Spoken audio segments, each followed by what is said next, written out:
Bien-aimés, on va tous prendre place dans la présence de Dieu. Amen. Vu tout ce qu'il fallait laisser. Amen. Mais nous, ce n'était pas tout. Amen. Il y a encore d'autres choses. Amen. Que nous délations de comportements que nous-mêmes nous avons ramassés. Ce qui est en nous-mêmes. Amen. Donc dimanche dernier, nous avons renoncé à d'autres. Amen. Mais il y a encore d'autres qui continuent. Amen. Il y en a qui vont dire, on parle de la chair ici aujourd'hui. Amen. Nous allons aller dans le livre de Marc 7, du verset 21 à 22. Mais le fait que tu traînes ce côté charnel que tu n'arrives pas à laisser, Dieu va te dire un matin, je ne t'ai point connu.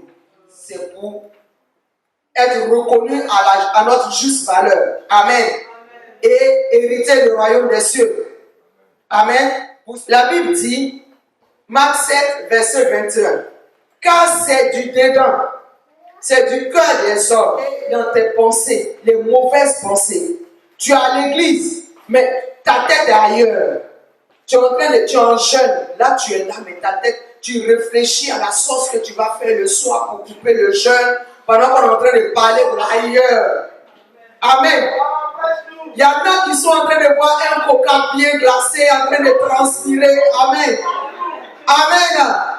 Amen. Donc c'est de ta tête. Tu es en train de fabriquer. Amen. Amen. Parce que bien aimé, pour commettre tout, tu es chrétien. Tu dis tu aimes Dieu. Mais tu n'aimes pas ton frère que tu vois. Mais tu aimes Dieu que tu ne vois pas. Alors que lui-même il a dit, de vous aimer les uns les autres. Il ne s'est pas arrêté là, parce que s'il avait dit seulement de nous aimer les uns les autres, bon, comme toi-même, il a dit comme tu t'aimes toi-même, non? Mais comme il sait qu'il y en a même, ils ne s'aiment pas eux-mêmes, ils ne vont pas aimer l'autre, il a dit d'aimer comme lui, Christ. Il t'a aimé jusqu'à aller sur la croix. Amen. Donc tu ne dois pas aimer comme toi-même, tu dois aimer comme Christ. Parce que c'est pour lui là qui est vrai. Parce qu'il y en a qui sont maso. Il va t'aimer comment? Il va te faire mal tous les jours. Et pour lui, il va te dire, je ne vois pas ce que j'ai dit de mal. Je ne vois pas ce que j'ai fait. Je ne vois pas pourquoi elle est fâchée. Lui, il aime ça. Il aime la douleur. Donc il pense qu'en t'insultant, c'est de faire du bien. Donc Christ dit non. D'aimer comme lui, Christ, il nous a aimés. Amen. Tu vois, tu apprécies et tu es en train de commencer à mijoter tout ce qu'il faut dans ta tête. Amen.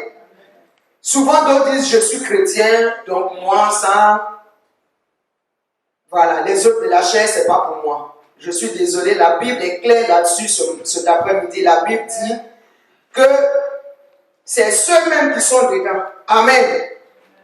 Nous avons vu que quand Dieu a demandé que les enfants d'Israël puissent sortir d'Égypte, il a tout fait, il a ouvert la mer Rouge, il a tout fait. Il les a fait sortir d'Égypte. Mais leurs pensées, ils étaient restés connectés à l'Égypte. Ils étaient en arrière. Ils voulaient toujours ce vieux manteau qu'ils ne voulaient pas les laisser. Ils pensaient, pendant que Dieu faisait descendre la manne, eux, ils voyaient le poulet qu'ils avaient laissé en Égypte. Le poulet qui les faisait grossir. Ils ne voyaient que ça. Amen. Ils ne voyaient pas que Dieu prévoyait autre chose. Il prévoyait mieux. Amen. Donc, c'est la chair. Amen. C'est la chair, bien-aimé. Les œuvres de la chair qui nous poussent à toutes ces choses-là. Amen. Nous allons lire dans le livre de Apocalypse 2 au verset 20. Nous allons voir cet après-midi, c'est un enseignement, nous allons aller doucement. Amen. Parce que même quand tu vois déjà au verset 22, les œuvres de la chair, on te parle du vol. Amen. Donc, en tant qu'enfant de Dieu, c'est-à-dire c'est des comportements qu'on ne doit plus retrouver en toi quand tu te dis converti. Amen. Quand tu viens en Christ, on ne doit plus voir ces mots. Tu ne dois pas avoir de mauvaises pensées. Tu ne dois pas commettre l'adultère. Tu ne dois pas connaître l'impudicité. Il y a la cupidité. Amen. La cupidité. Ceux qui aiment l'argent. Amen. Qui ne peuvent pas sortir l'argent. Même quand on dit de faire les offrandes, il se dit si je paye et demain, je dois à la sortie, je veux couper mon jeûne, je dois payer. Voilà.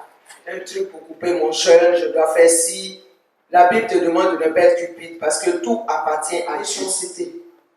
Amen. Un chrétien ne doit pas être méchant. Il ne doit pas être mauvais. Amen. Il ne doit pas faire de la fraude. Amen. Il ne doit pas être dans le dérèglement. Amen. C'est pour ceux qui vont à l'école. Amen. Voilà. Un chrétien obéit aux règles. Amen.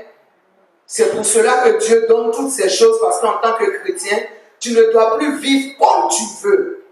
Dès l'instant où tu as accepté de suivre Christ, c'est ce que nous avons vu la dernière fois, il y a des règles. Ce n'est pas parce que Christ dit en lui il y a la liberté que tu dois te permettre de vivre n'importe comment et n'importe quand. Et n'importe quoi, surtout. C'est vrai, tu as la liberté, mais il y a aussi dans ta liberté, il y a des droits et il y a des devoirs. Amen. Donc ce sont ces choses-là que Dieu te donne cet après-midi. Amen.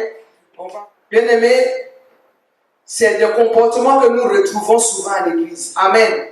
Souvent tu dis telle sœur, elle est Jézabel. Tu utilises le mot Jézabel souvent.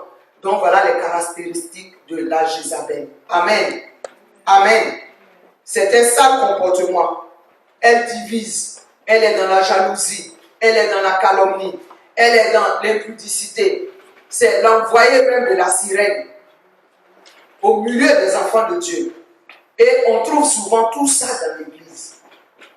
C'est pour cela que Dieu nous rappelle tous les jours toutes ces choses. C'est pour ça qu'il veut qu'on veille sur la Bible, que la Bible ne nous quitte point, pour éviter qu'on se retrouve souvent dans ce genre de comportement. Amen. Donc à la maison, tu pourras aussi bien lire, bien relire pour comprendre. Amen. Prendre un dictionnaire, souligner les mots que tu ne comprends pas pour mieux les comprendre et savoir où tu vas avec Christ. Amen. Tu vas prendre dans le livre de 1 Corinthiens 5, verset 1. Parce que tu ne peux pas être à l'église et vivre selon les principes du monde. Parce que quand tu as quitté le monde, quand Christ, 1 Corinthiens 5, verset 1. Parce que quand Christ t'a appelé à lui, son but c'est que le monde te quitte complètement et que lui puisse te remplir de lui. Donc il faille, bien aimé, que tu enlèves tous ces comportements-là de toi. Les œuvres de la chair. 1 Corinthiens 5, verset 1. Le verset est clair. On dit que, la Bible dit qu'il y a de tels comportements qui existent parmi nous, qui n'existent pas dehors. Donc la Bible ne parle pas des païens. La Bible parle de ceux qui se disent chrétiens et convertis. La Bible dit que ton comportement là, il n'y a pas son modèle dehors. Alors que la Bible est claire, nous disons souvent, si je vis, ce n'est plus moi qui vis, c'est Christ qui vit en moi. Je suis une nouvelle nature. La Bible dit qu'on retrouve beaucoup de choses encore en toi. Il y en a dans les églises, c'est quand ils viennent à l'église, ils vont prendre le numéro des femmes des autres. Ils vont s'échanger les téléphones. Et quand ils arrivent à la porte de l'église, c'est si comme ils ne se parlaient jamais en ville. Amen.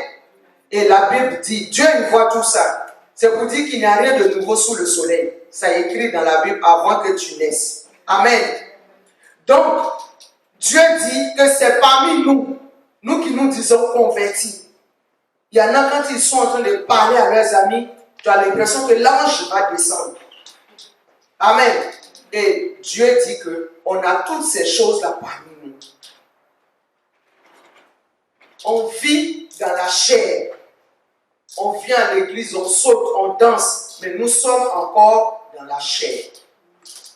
Et Dieu veut que nous dominons notre chair. Parce que la chair ne va pas ensemble avec l'esprit, avec les œuvres de l'esprit. Les désirs de la chair sont contraires aux désirs de l'esprit. Parce que si la Bible dit, si tu viens à l'église, que tu dois venir chercher la femme de ton frère à l'église et que les autres aussi font cela dehors, ça sert à quoi de venir à l'église? Pour grossir le nombre? Nous voulons des brebis, mais nous voulons des brebis converties. Amen. Est-ce que tu te sens bien? Est-ce que la parole te fait du bien? Si la parole te fait du bien, acclame Dieu. Acclame Dieu pour sa parole. Parce que nous avons chanté tout à l'heure que sa parole. Amen. Nous devons aimer comme Christ nous a aimés. Il n'a pas regardé à nos défauts. Il n'a pas regardé si on avait de gros nez ou pas. Il n'a pas regardé si on était laid ou beau. Il n'a pas regardé à ton compte en banque. Mais il s'est donné à la croix.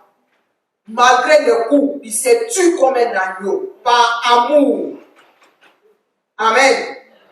Amen. Il s'est donné par amour pour toi. Et il te dit de pratiquer ce même amour-là avec ton frère en Christ. Tu vas chasser ces esprits-là dans le nom de Jésus. Élève la voix bien-aimée, commence à prier. Dans le nom de Jésus, esprit de jalousie, tu sors ce soir. Esprit de jalousie, sors, sors, sors, sors, sors, sors, sors, sors. Tu peux t'entendre cet après-midi. Élève la voix bien-aimée, dis merci à ton Dieu. Dis-lui merci, dis-lui merci, dis-lui merci. Dis-lui merci de ce qu'il t'a fortifié, de ce qu'il t'a gardé, de ce qu'il a permis que tu sois dans sa présence encore. Dis-lui merci pour ce merveilleux culte qu'il t'a permis. Dis-lui merci parce qu'il t'a donné encore d'autres clés. Dis-lui merci parce qu'il t'a donné encore les règles à suivre. Dis-lui merci. Élève-le, élève-le, élève-le. Dans le nom de Jésus. Amen. Acclame Dieu très fort. Acclame Dieu, acclame Dieu, acclame Dieu. Et te dis merci. Merci à mon Père pour ce moment merveilleux que tu as permis que nous passions dans ta maison. Nous voulons te dire merci, Papa, pour ta parole qui est esprit et vie. Nous voulons te dire merci, Père, car c'est par amour, Père, que tu nous donnes toutes ces choses, Père, afin que nous vivons selon toi, en conformité avec ta parole, afin que nous puissions rentrer dans notre destinée, afin que nous puissions rentrer dans le meilleur que tu as promis pour nous. Nous te disons merci pour ce temps que tu as permis. Nous te prions, Père, que toutes ces choses, Père, restent gravées sur la table de nos cœurs, Père, afin que nous puissions les mettre en pratique un jour et nuit, Père, pour pouvoir hériter de ton royaume. Merci, Père, pour ton enseignement. Merci, Saint-Esprit, de ce que tu nous éclaires tous les jours, afin que nous ne vivons pas en dehors de la parole de Dieu. Dans le nom de Jésus. Père, nous te recommandons notre retour. Nous prions que tu sois l'alpha et l'oméga, Père, du reste du temps. Garde-nous, protège-nous, Père. Que nos vies, Seigneur, soient cachées dans le précieux sang de Jésus. Que nos routes soient recouvertes du sang de l'agneau. Et que, Père, nous frappons d'aveuglement tout ennemi qui oserait nous attaquer. Dans le nom de Jésus, nous frappons de surdité toute oreille tendue pour pouvoir voler nos bénédictions. Dans le nom de Jésus, Père, ramène-nous sains et saufs. Que la semaine, Seigneur, soit bénie. Fortifie-nous, Père, pour le reste du temps du jeûne. Protège-nous, bénis-nous. Dans le nom de Jésus, purifie et sanctifie tout ce que nous allons prendre pour couper ce jeûne tout à l'heure. Dans le nom de Jésus que nous avons prié. Et chacun dit Amen, amen, amen, amen. Allez dans la paix de Christ.